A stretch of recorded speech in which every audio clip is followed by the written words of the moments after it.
Welcome to Randy's Old Time Radio Shows.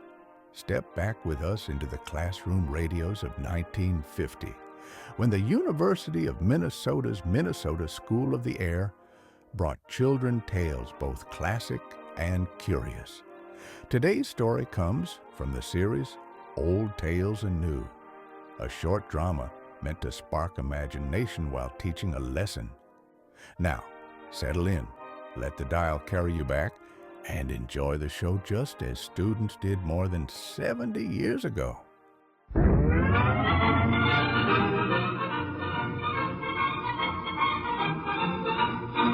The Minnesota School of the Air presents Old Tales and New, a program for in-school listening. These programs are broadcast by tape transcription at 11 o'clock each Monday morning and at 2:15 each Thursday afternoon. Today's story is called The Boy That Was Carried Away by a Bear.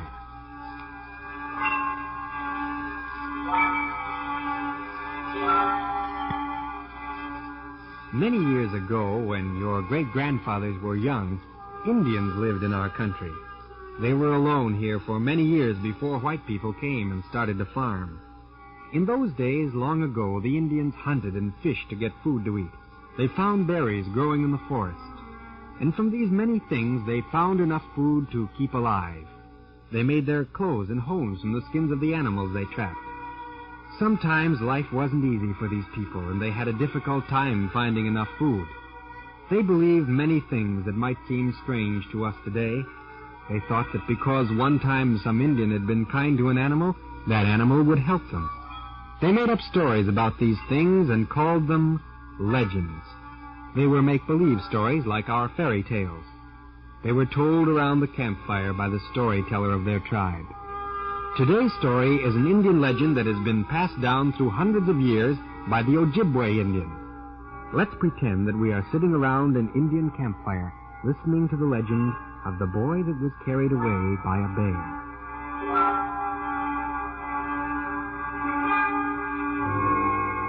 Once on a time, many moons ago, some people lived here.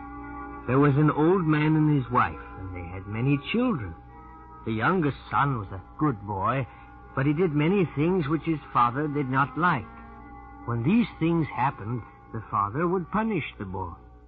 One day, when the boy had been given a very hard punishment, he started to run away. He ran far away into the forest near his home. And while he was running through a grove of trees, he saw a bear. A bear? He's coming near me. Oh, what can I do? He's going to grab me. Help! Oh, don't be afraid, little grandson. I will not hurt you. And so, as the story goes, when the bear grabbed the boy and he called out, he suddenly forgot everything about his life. He forgot his mother and father, his brothers and sisters. Now this happened as if by magic. And he became very fond of the bear who had called him grandson, and went away with him far into the forest. And when mealtime came, this is what happened. I'm hungry. Oh, yes, my grandson, it is time to eat. Now eat some of those berries that are growing there. These are very good. And I'm getting full. When you are with me, you need never be afraid of going hungry.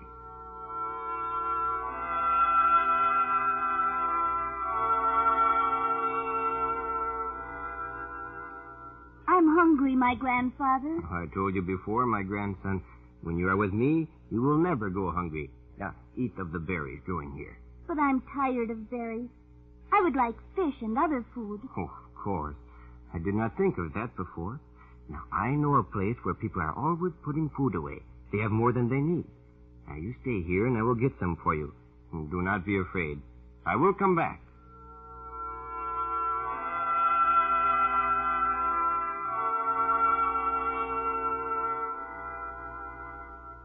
Here is the food, my grandson. I have it in this box of birch bark. Oh, thank you. Now let's eat. Oh, no. We cannot eat here. The people will be coming soon to the place where they have hidden the food. And we must go into the forest. And the people would be angry if they knew that I had taken some of their food, even though they have more than they need. And they would come after us and do us harm. So, come. How far must we go? I'm very hungry. Here by this cave. Now we can sit here and eat. They will not find us. Here, I'll break the box here. There. There's your food. Oh, there's a lot of food. Dried fish and tallow. Here, you have some, too. Eat all you want. And when you are full, we will sleep.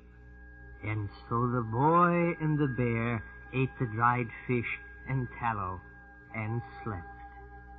The food lasted for many days, and when it was all gone, the bear and the boy began wandering through the forest again. They ate many things as they walked along, and truly the boy was never hungry. It was getting cold now, and winter was coming, and the bear was looking for a place for them to stay during the long, cold months. And every once in a while, as they walked, the bear would stop and fall to the ground. The boy did not understand this, and he said, My grandfather, why do you roll over on your face? Well, I must find a place where no person will pass all winter long. And that's the way I tell. Here. Now, here is the place. Are you sure? Oh, yes, I am sure, my grandson. Now, we must be busy. All right. And we will make a place to sleep here in this grove of cedars. And when it is finished, we will sleep. But what if some person should come by? What will we do? They might harm us. Oh, do not fear. If someone does come by, you will see that I know a way to send them on their way.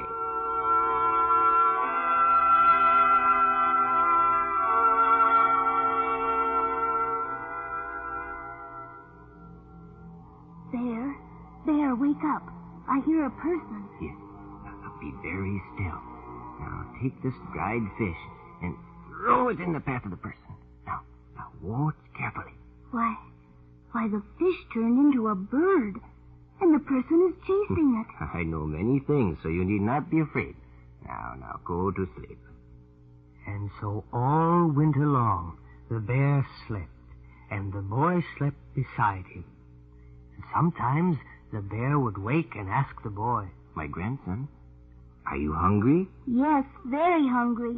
Now, just look there behind my back.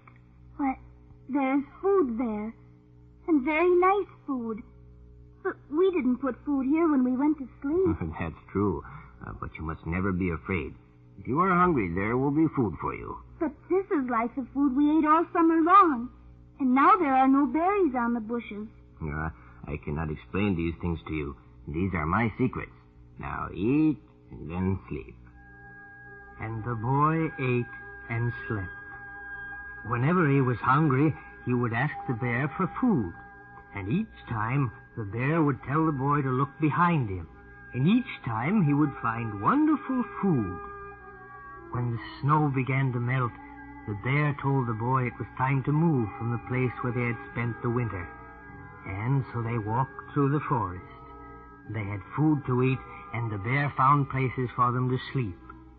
He always knew the places where people would be, and so they never stayed there. When summer had come, the bear said, Now, my grandson, we will go over this way. Now, there are fishes in the river there. I go there and stay every year during the spring. Many people come there to kill bears. Well, then why do we go there? I don't want them to kill you. Oh, do not fear. They make traps to catch the bears in. Now, here's one. Do you see how it looks? Mm-hmm. Now, there is food there for bait. Now, when you see anything like that, you must warn me. I will. And then we will be safe. And so they stayed there and went often to get fish. The bear would bring the fish to eat, but the boy could not eat it raw. When this happened, the bear would take the boy into the forest, and there he would find decayed wood. From the center, he would take something white and give it to the boy. Again, as if by magic, it would be like something that was nicely cooked.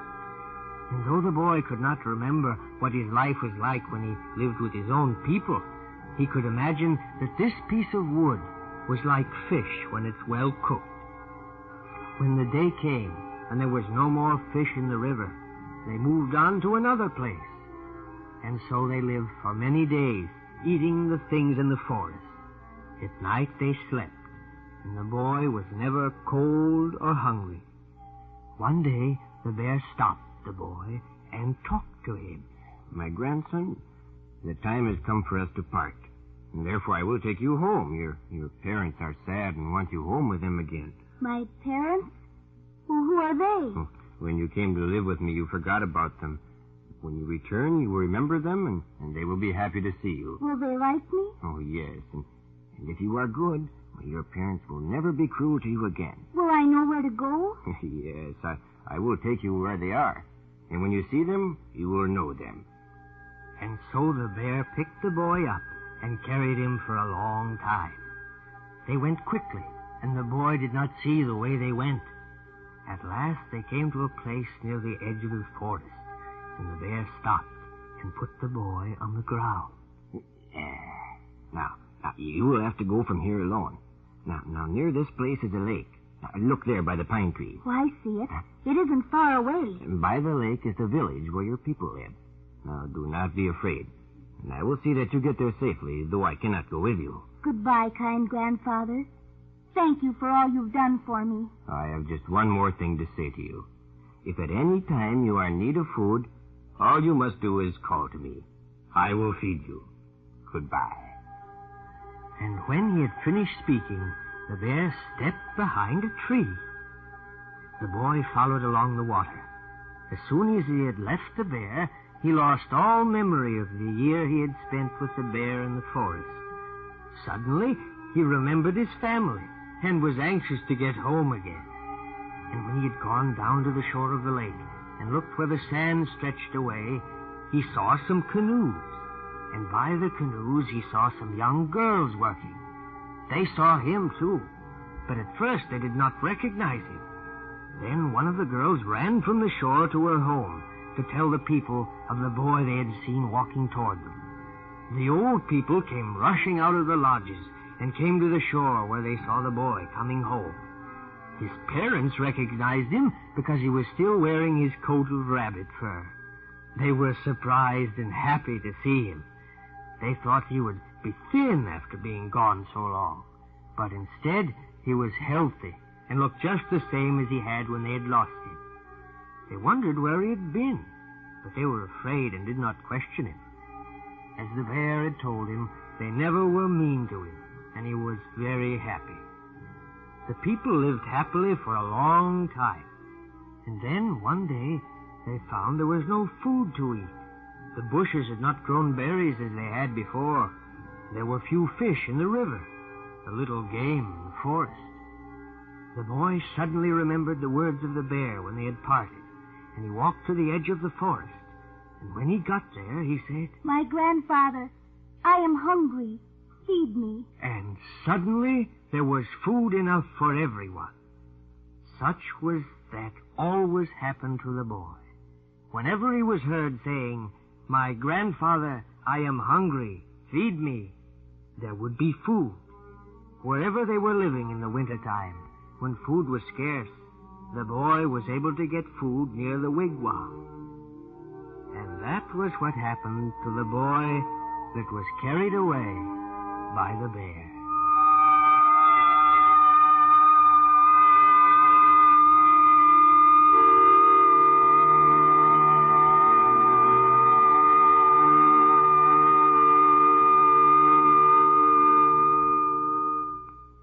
You have just heard the story of the boy that was carried away by a bear, adapted by Alice Rice from Ojibwe Indian Legends. 3 weeks from now, we begin our Old Tales and New Children's Choice program. You have a chance to pick your favorite stories on Old Tales and New and hear them again. Any stories you've heard so far this year on Old Tales and New can be rebroadcast just for you. Now, it isn't time to start, but it is time for you to begin thinking about what programs you'd like to hear once again. Talk about it in your classrooms and get ready to vote next week.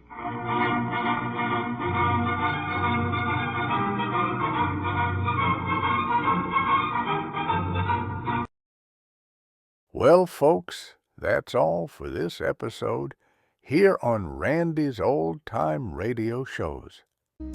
Now, bringing these golden oldies back to life takes no small amount of time and effort from our good friend Randy, cleaning up the audio, converting the files, and making sure each show has the best audio possible. If you've enjoyed the program and you'd like to help keep these classics on the airwaves night after night, why not consider a small donation? Every penny goes straight to supporting Randy's work and helping this channel stay on the air. You'll find the links down in the description below. And for those of you kind souls who've already given, Randy tips his fedora to you. Your support truly keeps this old radio spirit alive. Thanks ever so much. And until next time, keep those dials tuned and keep the memories rolling.